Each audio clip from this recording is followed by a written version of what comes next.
नमस्कार, news blast में आप सभी का बहुत स्वागत है और आपके साथ मैं हूं दीपा बाफिला। चलिए खबरों की तरफ आगे बढ़ते हैं। चक्रवात तौकाते को लेकर मुख्यमंत्री गहलोत चिंतित हैं। तूफान को लेकर सभी से सतर्क रहने की अपील की है। चक्रवाती तूफान तौकाते को लेकर मुख्यमंत्री अशोक गहलोत चिंतित हैं। तूफान को लेकर सभी से अलर्ट रहने की अपील की है, सतर्क रहने की अपील की है। उन्होंने कहा कि जोधपुर, उदयपुर, कोटा, अजमेर, जयपुर और भरतपुर संभाग के जिले हो सकते हैं तौकाते से प्रभावित। डूंगरपुर में अंधड़ और बारिश आई जिसमें कुछ लोगों की जान गई है और नुकसान भी हुआ है। प्रभावितों के प्रति मैं गहरी संवेदना व्यक्त करता हूं। साइक्लोन जामनगर को हिट कर सकता है। जामनगर राजस्थान के लिए ऑक्सीजन सप्लाई का सबसे बड़ा सोर्स है। अधिकारियों को मीटिंग लेकर अल्टरनेट इमरजेंसी प्लान बनाने के भी निर्देश दिए हैं। साइक्लोन को देखते हुए प्रदेश में पूरी तैयारी की जा रही है जिसमें आवश्यक प्रबंधन किया जा रहा है। सीएम ने भी ये कहा है कि प्रशासनिक अधिकारियों को ये निर्देश दे दिए गए हैं कि वो अलर्ट पर रहें, लेकिन आम लोगों की भी जिम्मेदारी है कि वो भी अपने स्तर पर सुरक्षित रहने की कोशिश करें, वो भी सतर्क रहें, अलर्ट रहें, क्योंकि राजस्थान के कई हिस्सों में असर दिखाई दे सकता है साइक्लोन का। उन्होंने कहा कि जोधपुर, उदयपुर, कोटा, अजमेर, जयपुर और भरतपुर संभाग के जिले इससे प्रभावित हो सकते हैं, ऐसा मौसम विभाग ने भी कहा है। डूंगरपुर में अंधड़ और बारिश आई जिसमें कुछ लोगों की जान भी गई, नुकसान भी हुआ। प्रभावितों के प्रति मैं गहरी संवेदना व्यक्त करता हूं। साइक्लोन जामनगर को हिट कर सकता है, सीएम ने कहा है, और जामनगर राजस्थान के लिए ऑक्सीजन सप्लाई का सबसे बड़ा सोर्स है। ऐसे में समस्या खड़ी हो सकती है। एक तरफ कोविड है और दूसरी तरफ है साइक्लोन। अधिकारियों को मीटिंग लेकर अल्टरनेट इमरजेंसी प्लान बनाने के सीएम ने निर्देश दिए हैं और साइक्लोन को देखते हुए प्रदेश में पूरी तैयारी की जा रही है जिसमें आवश्यक प्रबंधन किया जा रहा है। सभी अलर्ट मोड पर हैं। जो राहत बचाव की अगर आवश्यकता पड़ती है तो वो अलर्ट मोड पर रहने के लिए अधिकारियों को कह दिया गया है। और अलग अलग हिस्से ऐसे हैं जहां पर मौसम विभाग ने भी कहा है कि बहुत ज्यादा असर हालांकि नहीं होगा, लेकिन बारिश, कहीं पर तेज बारिश हो सकती है, कहीं पर आंधी तूफान का असर दिखाई दे सकता है। वो उदयपुर में आपने देखा कि बारिश वहां पर लगातार हो रही है। जोधपुर में बूंदाबांदी का दौर लगातार जारी है। जैसलमेर हो, कोटा हो, भरतपुर हो, अलग अलग हिस्सों में हालांकि तेज हवाएं भी चल रही हैं। इसीलिए भी कहा जा रहा है कि बहुत ज्यादा असर भले ही ना हो, लेकिन तैयारी अपनी पूरी होनी चाहिए। और सरकार के निर्देशों के बाद प्रशासनिक अमला अलर्ट मोड पर आ गया है। लोगों से भी लगातार ये कहा गया कि आपको भी अपनी सुरक्षा के लिए खुद अलर्ट रहना होगा। जहां पर प्रशासनिक अधिकारी पहुंच रहे हैं वहां पर वो जिम्मेदारी संभालेंगे, लेकिन अगर देरी से कहीं पर पहुंचते हैं तो वहां पर खुद ही लोगों को अपने लिए सुरक्षा करनी है। जहां पर भी लगता है कि बहुत ज्यादा बारिश हो रही है तो अपनों का साथ में ख्याल रखना है और सुरक्षित स्थान पर चले जाना है। साइक्लोन को देखते हुए हालांकि अलग अलग राज्यों में, जो पश्चिमी राज्य हैं देश के, जो दक्षिणी राज्य हैं, वहां पर इसका असर ज्यादा दिखाई दे रहा है, लेकिन राजस्थान के भी कई हिस्से ऐसे हैं जो इससे प्रभावित हो सकते हैं। सीएम ने भी ट्वीट किया और साथ में सभी से अपील भी की कि आप अलर्ट रहें। जयपुर, उदयपुर, जोधपुर, कोटा, भरतपुर, ये अलग अलग संभाग है जहां पर असर दिखाई दे सकता है साइक्लोन का। और साथ ही जामनगर को भी साइक्लोन हिट कर सकता है। अब जामनगर क्यों महत्वपूर्ण है वो भी आप समझिए, क्योंकि जामनगर राजस्थान के लिए ऑक्सीजन सप्लाई का सबसे बड़ा सोर्स है। अगर ऐसे में जामनगर में साइक्लोन हिट करता है तो कोविड जो मरीज हैं उन पर भी इसका असर दिखाई दे सकता है। अधिकारियों को मीटिंग लेकर अल्टरनेट इमरजेंसी प्लान को लेकर भी काम करने के निर्देश सीएम ने दिए हैं। अधिकारी इस पर लगातार काम भी कर रहे हैं और साइक्लोन को देखते हुए प्रशासनिक अमले ने पूरी तैयारी कर ली है, मोर्चा संभाल लिया है। मुख्यमंत्री अशोक गहलोत का बड़ा फैसला, ब्लैक फंगस बीमारी का पैकेज चिरंजीवी बीमा योजना में शामिल। अब ये बड़ा फैसला है। लगातार एक के बाद एक अलग अलग हिस्सों से ब्लैक फंगस के मामले भी निकलकर सामने आ रहे हैं। ऐसे में ये सीएम अशोक गहलोत का बड़ा फैसला है। ब्लैक फंगस बीमारी का पैकेज चिरंजीवी बीमा में शामिल किया गया। मुख्यमंत्री चिरंजीवी स्वास्थ्य बीमा योजना को लेकर यह फैसला है। प्रभावी क्रियान्वयन के लिए बनेगा एक कंट्रोल रूम। योजना से जुड़ी तमाम शिकायतों का प्रभावी समाधान भी होगा। ब्लैक फंगस के मामले सामने आने पर चिंता जाहिर की है सूबे के मुखिया अशोक गहलोत ने, और जो एक्सपर्ट चिकित्सक हैं उनके द्वारा भी एक समूह बना दिया गया है, उनका एक ग्रुप बना दिया गया है जो लगातार अध्ययन के इस पूरे मसले को लेकर कर रहा है। अब जो ब्लैक फंगस से पहले ही कोविड से लोग त्राहिमाम कर रहे हैं, कोविड की वजह से आपने देखे कि हालात बद से बदतर होते जा रहे हैं, लेकिन उसके बाद अब ब्लैक फंगस का कहर भी दिखाई दे रहा है। ऐसे में सरकार का ये फैसला कहीं ना कहीं राहत देने वाला है। ब्लैक फंगस बीमारी का पैकेज चिरंजीवी बीमा योजना में शामिल किया गया है सरकार की तरफ से, और मुख्यमंत्री चिरंजीवी स्वास्थ्य बीमा योजना को लेकर ही ये फैसला है कि प्रभावी क्रियान्वयन के लिए एक कंट्रोल रूम बनेगा। योजना से जुड़ी तमाम समस्याओं का समाधान वहां पर निकालने की कोशिश होगी। और ब्लैक फंगस के मामले सामने आने पर लगातार चिंता व्यक्त की जा रही है सरकार की तरफ से भी। विशेषज्ञ चिकित्सकों के समूह द्वारा विशेष अध्ययन करवाया जाएगा। अब लगातार ब्लैक फंगस के मामले, हालांकि राजस्थान में उस हद तक केसेस दिखाई नहीं दे रहे थे बीते कुछ दिनों में, लेकिन अब वो जयपुर हो या फिर अलग अलग हिस्से हों, जोधपुर हो, उदयपुर हो, वहां से भी 1-2 केसेस निकलकर सामने आ रहे हैं। तो ऐसे में चिंता बढ़नी लाजमी है और इसीलिए ही ये फैसला लिया गया है। ये फैसला लेना जरूरी भी हो गया था। तमाम तरह की परेशानियां जो मरीजों के सामने आ रही थी, उसके तहत ही ये फैसला बेहद महत्वपूर्ण है। ब्लैक फंगस बीमारी, अब इसका पैकेज चिरंजीवी बीमा योजना में शामिल किया गया है और ये फैसला लेना जरूरी ब्लैक फंगस के लगातार बढ़ते मामलों को लेकर हो गया था। प्रभावी क्रियान्वयन के लिए एक कंट्रोल रूम बनेगा जो लगातार इस पर काम भी करेगा और योजना से जुड़ी हुई जो तमाम शिकायतें आएंगी उनका प्रभावी समाधान निकाला भी जाएगा। इसको लेकर लगातार अधिकारी काम करते रहेंगे। ब्लैक फंगस के मामले लगातार बढ़ रहे हैं अलग अलग हिस्सों में। पहले देश के अलग अलग राज्यों में निकलकर सामने आए, राजस्थान में भी कुछ केसेस इसके निकले हैं जिस पर लगातार एक्सपर्ट्स काम कर रहे हैं और ये जो लक्षण है वो आम से दिखने वाले लक्षण हैं, हालांकि संक्रामक नहीं है लेकिन गंभीर भी हो सकते हैं और कई मरीजों की जान भी जा सकती है। हालांकि जो डायबिटिक पेशेंट हैं उनमें ज़्यादा हावी हो रहा है, जो स्टेरॉइड ले रहे हैं, स्टेरॉइड की मात्रा जिनमें ज़्यादा है, उनके लिए भी खतरनाक है। इसीलिए भी लोगों से कहा गया है कि आप डरे नहीं, ब्लैक फंगस से निपटने के लिए सरकार ने तैयारी पूरी कर ली। मुख्यमंत्री गहलोत का अगला विजन, कोरोना के बाद का ड्रीम, राजस्थान को चिकित्सा क्षेत्र में नंबर 1 बनाएंगे। अब मुख्यमंत्री गहलोत का अगला विजन है, हालांकि कोविड अभी चल रहा है, कोरोना के बाद का ड्रीम है राजस्थान को चिकित्सा क्षेत्र में नंबर 1 बनाएंगे। हॉस्पिटैलिटी क्षेत्र को विकसित करने का काम करेगा राजस्थान और राजस्थान के कुछ इलाके हब बनेंगे। एडवांस चिकित्सा सुविधाओं से सुसज्जित होंगे ये शहर। न केवल राजस्थान बल्कि अन्य राज्यों के लोगों को लाभ इसका मिलेगा। शुरुआती दौर में दिल्ली, हरियाणा, यूपी से सटे एनसीआर को विकसित करने की योजना है और फहरिस्त में उदयपुर, झालावाड़, बारां का भी नाम शामिल है। मेवाड़, वागड़ में भी मेडिकल टूरिज्म शुरू करने पर फोकस लगातार किया जा रहा है। यहाँ आयुर्वेद, योग, साधना, अन्य अहम चिकित्सा पद्धतियाँ होंगी जिनका हब बनाया जाएगा। वेलनेस रिजॉर्ट विकसित किए जाएंगे, इसको लेकर भी सरकार अपने स्तर पर लगातार काम भी कर रही है। निजी और सरकारी दोनों क्षेत्रों को विकसित करने की योजना है। महामारी की रोकथाम के बाद ड्रीम प्रोजेक्ट को अंतिम रूप दिया जाएगा। अब महामारी की रोकथाम जब हो जाएगी, महामारी का जब खत्म हो जाएगा, महामारी की जो लहर है वो खत्म होगी, उसके बाद ही इस ड्रीम प्रोजेक्ट पर आगे बढ़ा जाएगा। हालांकि अभी से तैयारी शुरू की जा रही है। गहलोत को मेडिकल सेक्टर में नवाचारों के लिए पहले भी मिल चुकी ख्याति। फ्री मेडिसिन योजना को अंतर्राष्ट्रीय स्तर पर मिल चुकी है ख्याति। आज देश के कई राज्यों ने इस दिशा में बेहतरीन काम किया है राजस्थान से प्रेरणा लेकर। राजस्थान में लगातार फोकस भी रहता है स्वास्थ्य सुविधाओं पर, जो बहुत जरूरी है। कोविड के दौर में स्वास्थ्य जो सुविधाएं थी वो कम दिखाई दी अलग अलग राज्यों में। राजस्थान में भी हालांकि जो तैयारी पहले से की गई थी वो कोविड के दौर में कम ही आकी गई।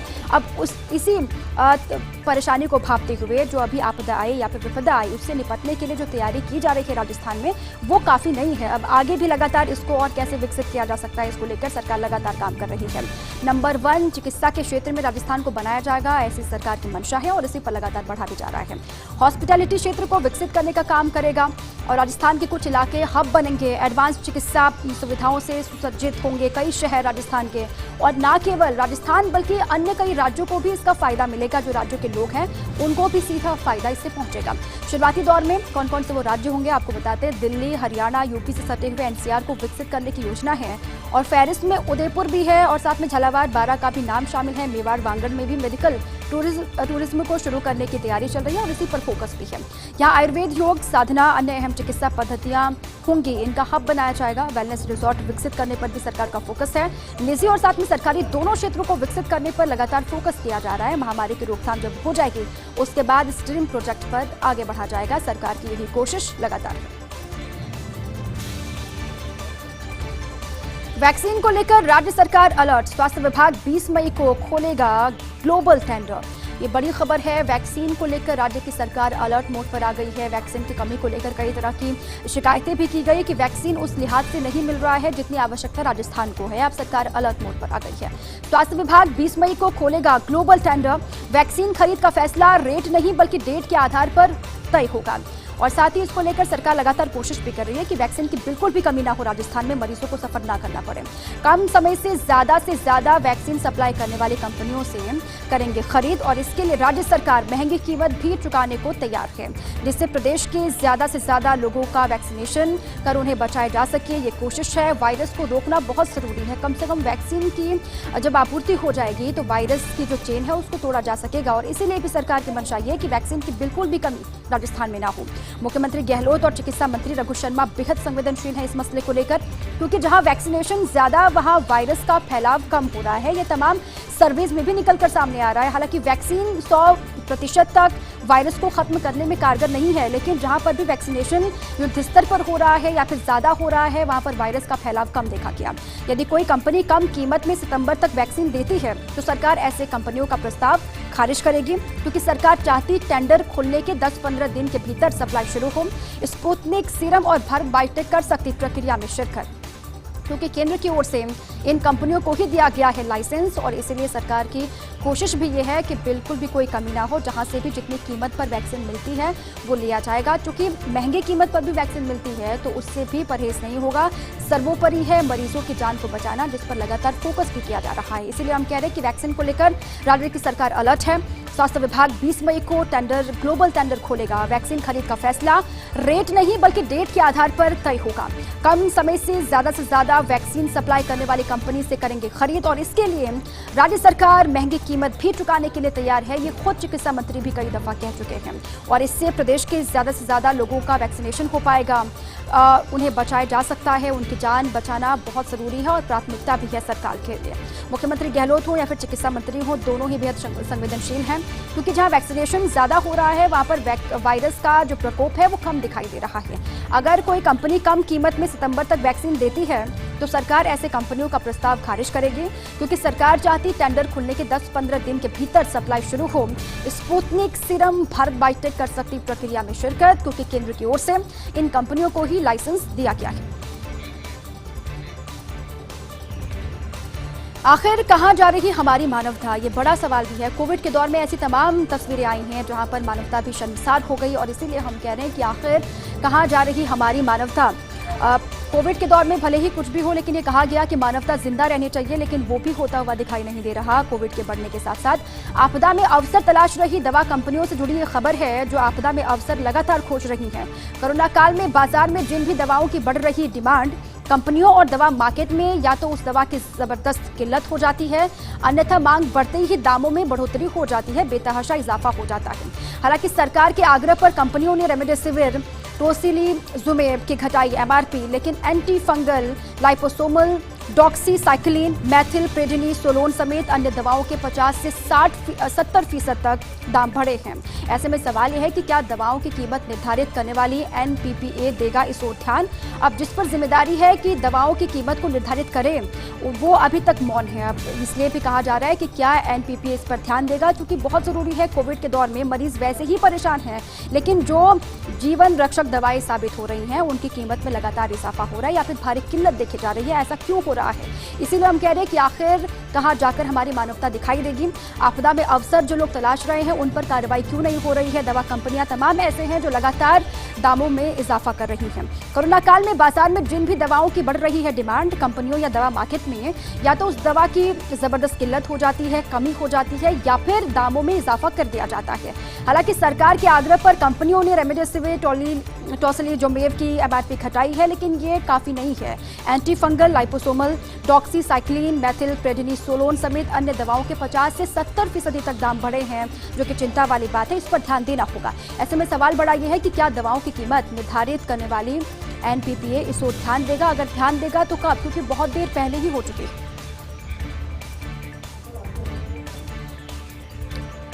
कोरोना महामारी से बचाव में रेलवे की भूमिका। पिछले 20 दिन में 265 ऑक्सीजन स्पेशल ट्रेनें की संचालित। अब कोविड महामारी से बचाव में रेलवे की भूमिका क्या है, यह आपको समझा रहे हैं कि पिछले 20 दिन में 265 ऑक्सीजन स्पेशल ट्रेनें की संचालित। 12 राज्यों में 7,900 मीट्रिक टन ऑक्सीजन पहुंचाई। देश के अलग अलग हिस्सों में ग्रीन कॉरिडोर बनाकर ऑक्सीजन स्पेशल ट्रेनें चलाई। 24 अप्रैल को पहली ऑक्सीजन ट्रेन महाराष्ट्र और आंध्र प्रदेश पहुंची थी। अब तक करीब 500 ऑक्सीजन टैंकर्स का ट्रेनों से परिवहन हो चुका है। 20 ट्रेनें राजस्थान के रेलवे क्षेत्र से होकर गुजरी। उत्तर पश्चिम रेलवे में भी ग्रीन कॉरिडोर बनाकर निकाली जा रही ट्रेनें।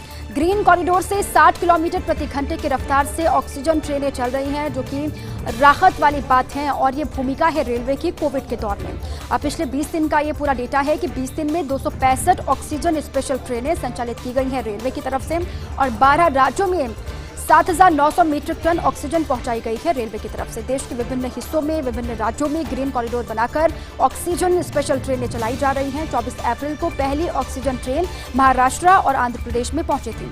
अब तक करीब 500 ऑक्सीजन टैंकर्स का ट्रेनों से परिवहन हो चुका है और 20 ट्रेनें राजस्थान के रेलवे क्षेत्र से होकर गुजरी हैं अभी तक। उत्तर पश्चिम रेलवे में भी ग्रीन कॉरिडोर बनाकर निकाली जा रही हैं ट्रेनें और ग्रीन कॉरिडोर से 60 किलोमीटर प्रति घंटे की रफ्तार से ऑक्सीजन ट्रेनें चल रही हैं।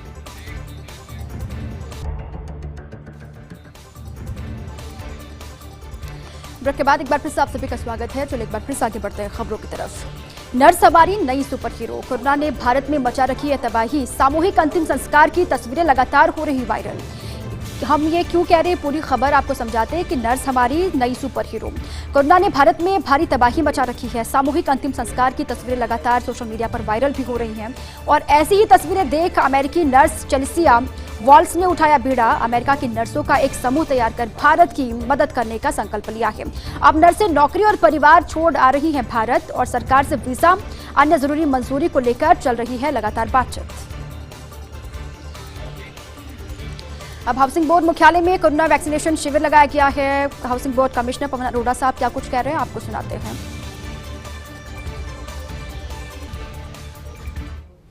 काफ़ी दिक्कत आ रही है और हाउसिंग बोर्ड के काफ़ी काम चल रहे हैं और हम उस काम की गति को कम नहीं करना चाहते हैं। तो इसलिए हम चाहते थे कि जो हमारा 18 से 44 वर्ष का आयु वर्ग के कार्मिक हैं और उनके परिवारजन हैं, उनको भी हम इस कोविड वैक्सीन की सुरक्षा प्रदान करें।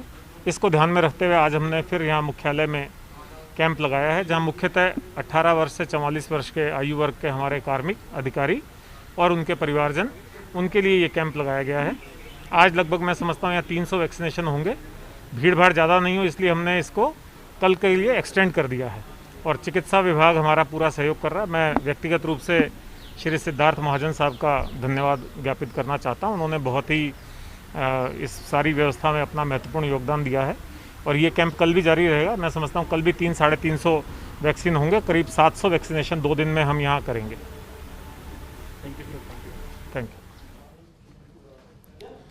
तो housing board commissioner Pawan Arora को आप सुन रहे थे। उन्होंने कहा कि वैक्सीनेशन शिविर लगाया गया है। जो बोर्ड के कार्मिक हैं उनको और उनके परिजनों को वैक्सीनेट किया जाएगा। लक्ष्य रखा गया है 350 का, 700 के आसपास लोगों को वैक्सीनेट यहाँ पर किया जाएगा। जो बोर्ड के कार्मिक हैं, जो उनके परिजन हैं, वो यहाँ पर आकर वैक्सीन लगवा सकते हैं।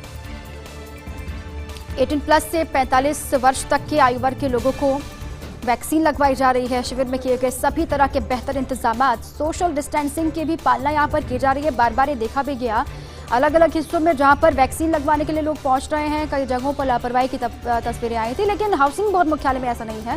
यहाँ पर जो प्रोटोकॉल है उनकी भी पालना करनी है। आप वैक्सीन लगवाने के लिए आ रहे हैं, बोर्ड के जो कार्मिक हैं वो भी, परिजन भी, उनको ये पहले समझा दिया गया था कि अगर वैक्सीन लगवाने के लिए परिजन आपके आते हैं तो उनको भी ये समझा कर आएँ कि उनको प्रोटोकॉल की पालना करनी है, 2 गज की दूरी रखनी है, बारी बारी से वो वैक्सीन लगवाने के लिए आएँ। अधिकारियों, कर्मचारियों ने कमिश्नर पवन अरोड़ा का आभार व्यक्त किया है इस वैक्सीनेशन शिविर के लिए। हाउसिंग बोर्ड मुख्यालय में ही कोरोना वैक्सीनेशन शिविर लगाया गया, जिसमें बोर्ड के जो कार्मिक हैं उनको वैक्सीनेट किया जाएगा। इसी पर अधिक जानकारियों के साथ मेरे सहयोगी शिवेन सिंह परमार जुड़ चुके हैं। शिवेन, हाउसिंग बोर्ड मुख्यालय में ये शिविर लगाया गया, कितना टारगेट रखा गया है, कितने कार्मिकों को वैक्सीनेट किया जाएगा? 2 दिन का ये शिविर है, जिसकी आज से शुरुआत है और एक शिविर पहले ही लग चुका था, जिसमें जो 45 या उससे अधिक आयु वर्ग के हाउसिंग बोर्ड के हिसाब से उनको वैक्सीन लगाई। लेकिन आज का जो शिविर है ये शिविर है 18 से जो 45 वर्ष के आयु वर्ग के लोग हैं उनको और उनके परिजनों के लिए शिविर लगाया जा रहा है।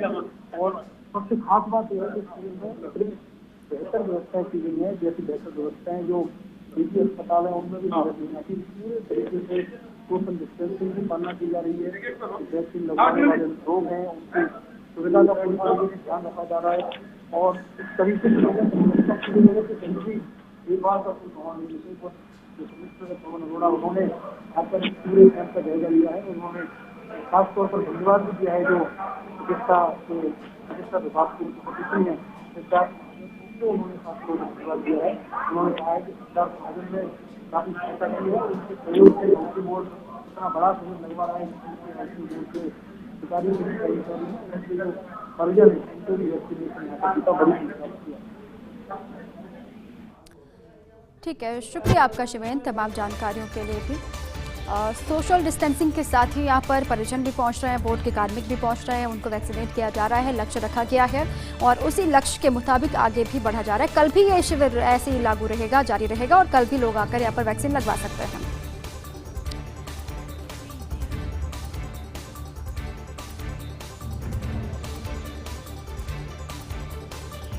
आगे बढ़ते हैं, बड़ी खबर है राजस्थान विद्युत विनियामक आयोग से। खबर है आयोग के नवनियुक्त चेयरमैन बीएन शर्मा ने ली शपथ। हाईकोर्ट के मुख्य न्यायाधीश इंद्रजीत महांती ने दिलाई शपथ और साथ ही मुख्य सचिव निरंजन आर्य, प्रमुख ऊर्जा सचिव दिनेश कुमार रहे शपथ ग्रहण में मौजूद। शपथ ग्रहण के बाद विनियामक आयोग के दफ्तर पहुंचे शर्मा, विधिवत रूप से संभाला चेयरमैन का कार्यभार। वही तस्वीरें भी हम आपको दिखा रहे हैं, जब शपथ ली उस वक्त की तस्वीर भी है और साथ ही विनियामक आयोग के दफ्तर पहुंचे, उसके बाद शपथ लेने के बाद और वहां जाकर कार्यभार संभाला। ये बड़ी खबर है राजस्थान विद्युत विनियामक आयोग से। आयोग के नवनियुक्त चेयरमैन हैं बीएन शर्मा, जिन्होंने शपथ ली। हाईकोर्ट के मुख्य न्यायाधीश इंद्रजीत महांती वहां पर मौजूद रहे, उन्होंने ही शपथ दिलवाई और मुख्य सचिव निरंजन आर्य, प्रमुख ऊर्जा सचिव दिनेश कुमार भी वहां पर मौजूद रहे। शपथ ग्रहण के बाद विनियामक आयोग के दफ्तर पहुंचे और फिर विधिवत रूप से कार्यभार ग्रहण कर लिया, कार्यभार संभाल लिया। अब आगे बढ़ते हैं खबरों की तरफ। किस मुख्यमंत्री ने पूनावाला को दी धमकी, इसको लेकर अभी तक कोई जानकारी नहीं है। सीरम के सीईओ अदार पूनावाला के पिता भी अब पहुंच गए हैं लंदन। अदार उनके परिवार के बाकी मेंबर्स भी पहले ही लंदन में मौजूद हैं। कहा जा रहा है कि उनके पिता अब यूरोप में देखेंगे कंपनी का कारोबार और साथ ही पिछले दिनों अदार ने लंदन में 2,500 करोड़ का निवेश करने का जिक्र किया था, ऐलान किया था। भारत सरकार ने राज्यों को खुद वैक्सीन खरीदने को कहा था, तब से अदार पूनावाला के ऊपर आया था काफी दबाव। किसी मुख्यमंत्री ने पूनावाला को धमकी तक दे दी थी। हालांकि पूनावाला बता नहीं रहे कि किस मुख्यमंत्री ने उनको धमकाया, किसने उसको धमकी दी। महाराष्ट्र सरकार पूनावाला से लगातार नाम पूछ रही है ताकि केस दर्ज करके कार्रवाई की जा सके, लेकिन अदार नाम नहीं बता रहे हैं और इस बीच जारी है गैसिंग गेम। WHO ने स्वास्थ्य मंत्री को भेंट किए 100 ऑक्सीजन कंसंट्रेटर। ये बड़ी खबर है। विश्व स्वास्थ्य संगठन की जयपुर इकाई के पदाधिकारी पहुंचे चिकित्सा मंत्री के आवास पर और चिकित्सा मंत्री रघु शर्मा को सौंपे 100 ऑक्सीजन कंसंट्रेटर। इस मौके पर डॉक्टर रघु शर्मा ने कहा कि प्रदेश में ऑक्सीजन की कमी को दूर करने के लिए राज्य सरकार के स्तर पर हर संभव कोशिश लगातार किए जा रहे हैं। निजी अन्य संस्थाओं के द्वारा CMR के जरिए मिल रहे ऑक्सीजन कंसंट्रेटर से भी काफी मदद मिल रही है। उन्होंने महामारी के इस दौर में सहयोग के लिए WHO का आभार व्यक्त किया।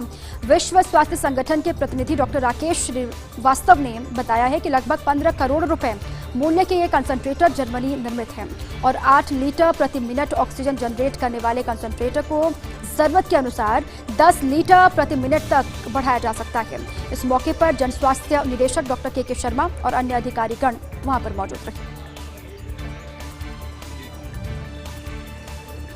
साहब हुए लापता। अजमेर में तैनात साहब महीने भर से लापता हैं। कहां गायब हैं, इस बारे में किसी को कोई जानकारी नहीं है, किसी को कोई सूचना नहीं है।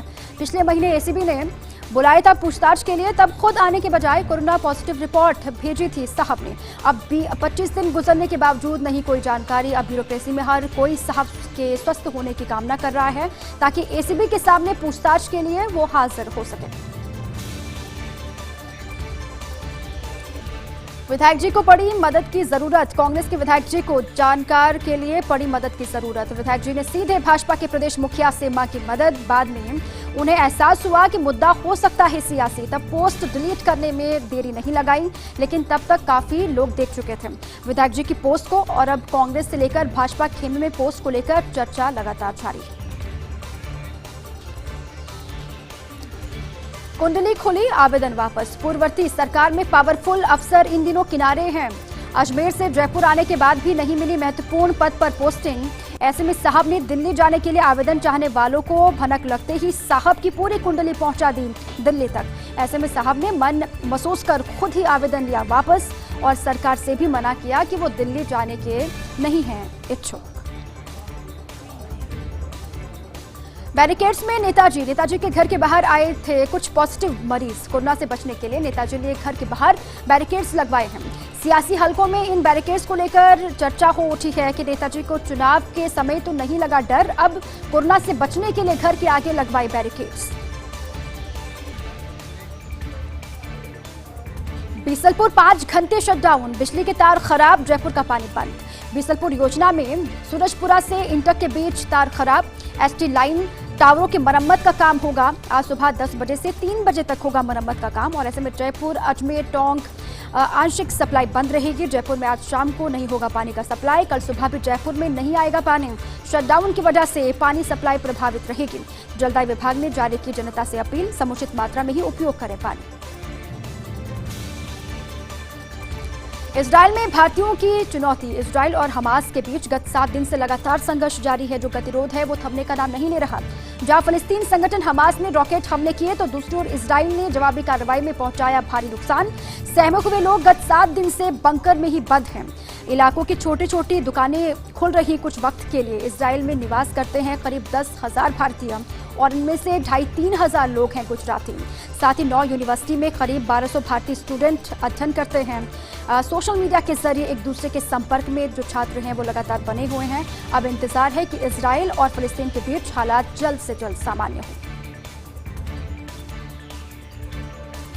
12,000 करोड़ का निवेश प्रस्ताव, 7,000 रोजगार के नए अवसर। वन स्टॉप शॉप के तहत सरकार को मिले प्रस्ताव। निवेश बोर्ड की मंजूरी के लिए जाएगा मामला। आपदा में उड़ान, कोरोना के बावजूद उद्यमियों को लुभा रही मरुधरा। राजस्थान में निवेश की उड़ान जारी। बीते वर्ष जहां कोरोना के चलते आर्थिक गतिविधियां थमी रहीं, निवेशकों ने 12,000 करोड़ रुपए से अधिक के अति निवेश प्रस्ताव सरकार को दिए। वहीं प्रदेश में दिसंबर 2020 से मार्च 2021 के बीच दिए प्रस्ताव। क्षत्रियों की तीसरी पीढ़ी का समय। भाजपा हमेशा कांग्रेस के वंशवाद को बनाती है बड़ा मुद्दा। गांधी नेहरू परिवार की 5वीं पीढ़ी कर रही राजनीति। इनके अलावा 5 पीढ़ी से राजनीति करने वाले परिवार गिने चुने। पिछले 3-4 दशक में देश में जो प्रादेशिक क्षत्रप उभरे और उनकी दूसरी पीढ़ी इस समय सक्रिय है, उन्हीं में कुछ परिवारों की दूसरी और कुछ की तीसरी पीढ़ी अब राजनीति में आई है। इस पीढ़ी ने अपने लिए जगह बनाई है और बड़े नेताओं के लिए चुनौती भी वो बन रहे हैं। अभिषेक बैनर्जी, आदित्य ठाकरे और उदयनिधि स्टालिन भी जमा रहे हैं अपना सिक्का। तौकाती तूफान को लेकर वसुंधरा राजे ने कहा है कि मौसम विभाग के अगले 4 दिन तक के आकलन को लेकर उन्होंने कहा कि प्रदेश के दक्षिणी, मध्य और पूर्वी भागों में भारी बारिश की चेतावनी जारी की गई है मौसम विभाग के द्वारा। सक्रिय मौसम का ज्यादा असर कई जिलों में, उदयपुर, जोधपुर, अजमेर, कोटा संभाग के कई जिलों में खास असर मिलेगा। आमजन से अपील करते हुए कहा कि ऐसी किसी भी तरह की प्राकृतिक आपदा से घबराएं नहीं, ना ही अफरा तफरी मचाएं, अफवाहों से बचते रहें और मौसम विभाग के निर्देशों का पालन करें। मौसम विभाग या फिर प्रशासनिक अधिकारियों के निर्देशों की पालना अवश्य करें। विषम परिस्थितियों में एक दूसरे की सहायता जरूर करें।